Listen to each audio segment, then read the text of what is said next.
বরিশাল জেলার বাকেরগঞ্জ উপজেলার এবারের পবিত্র ঈদুল আজহা উপলক্ষে ব্যাপক আলোচনার জন্ম দিয়েছে দুটি ব্যতিক্রমধর্মী কুরবানির ষাঁড় কিকো ও শিবা। বিশাল আকৃতি, স্বাস্থ্যবান গঠন এবং সম্পূর্ণ প্রাকৃতিক উপায়ে লালিত হওয়ায় ইতিমধ্যে এই ষাঁড় দুটির খ্যাতি ছড়িয়ে পড়েছে স্থানীয় হাটবাজার থেকে শুরু করে সোশ্যাল মিডিয়ায়। আর এই ষাঁড় দুটো লালন পালন করছে বাকেরগঞ্জ উপজেলার ভরপাশা ইউনিয়নের দাস অ্যাগ্রো লিমিটেডের কর্ণধার পঙ্কজ কুমার দাস। ওয়ালটন আবারও মিলিনিয়ার অফারে ওয়ালটন ফ্রিজ কিনে আপনিও হয়ে যেতে পারেন মিলিয়নিয়ার। মিলিনিয়ার ছড়াছড়ি দেশ জুড়ে, এটা শুধু ওয়ালটনই পারে।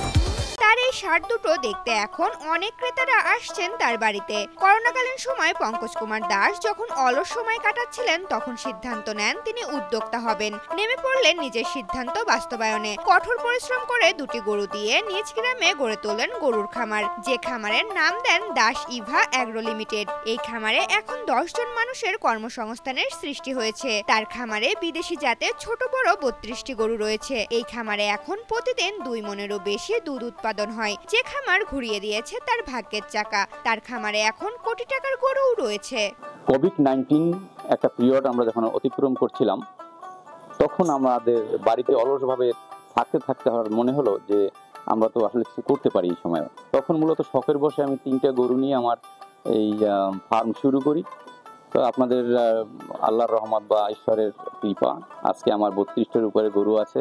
আর বিশেষ করে আমার এখানে হলস্টাইন ফ্রিজিয়ান, তারপরে শাহিওয়াল, রেড চিটাগাং, মন্ডি, এই সমস্ত জাতের গরু আছে। আর এবছর আমার প্রধান আকর্ষণ হলো নিজের যে গরু, তার বাচ্চাকে আমি ডেভেলপ করেছি 2টা কোরবানির জন্য। কোনো প্রকার কৃত্রিম হরমোন বা ওষুধ ছাড়াই দেশীয় পদ্ধতিতে এবং প্রাকৃতিক খাবার দিয়ে পশুগুলোর পরিচর্যা করা হয়। গরুর খামারের পাশেই রয়েছে ফ্রিজিয়ান জাতের বিশাল ঘাসের মাঠ। আর তার খামারের গরুর খাদ্যের জন্য প্রতি বছর চাষ করেন ভুট্টোর। তার নিজেদের উৎপাদিত এই ভুট্টো মেশিনে মাড়াই করে সারা বছর গরুকে খাওয়ানো হয়। গরুগুলোর প্রতি রয়েছে তার সন্তানের মতো ভালোবাসা। এখানে সম্পূর্ণভাবে নিজেদের তত্ত্বাবধানে নিজেদের ঘাস চাষ আছে। জার্মান ফ্রিজিয়ান ঘাস আমি চাষ করেছি প্রায় 3 একর জমির উপরে।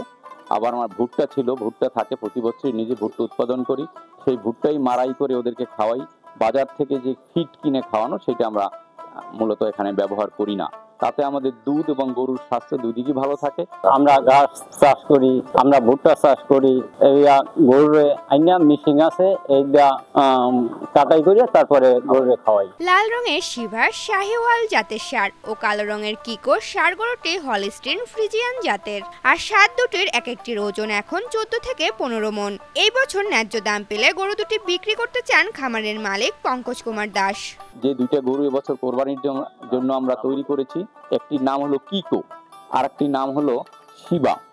এরা দুজনেই এখন প্রায় 13-14 মন বা একটু বেশি হবে, লাইভ ওয়েট আছে আর কি তাদের, এবং খুব শান্ত স্বভাবের। আপনারা হয়তো দেখবেন যে আমি যদি কাছে গিয়ে ডাক দিই, ওরা চলে আসে।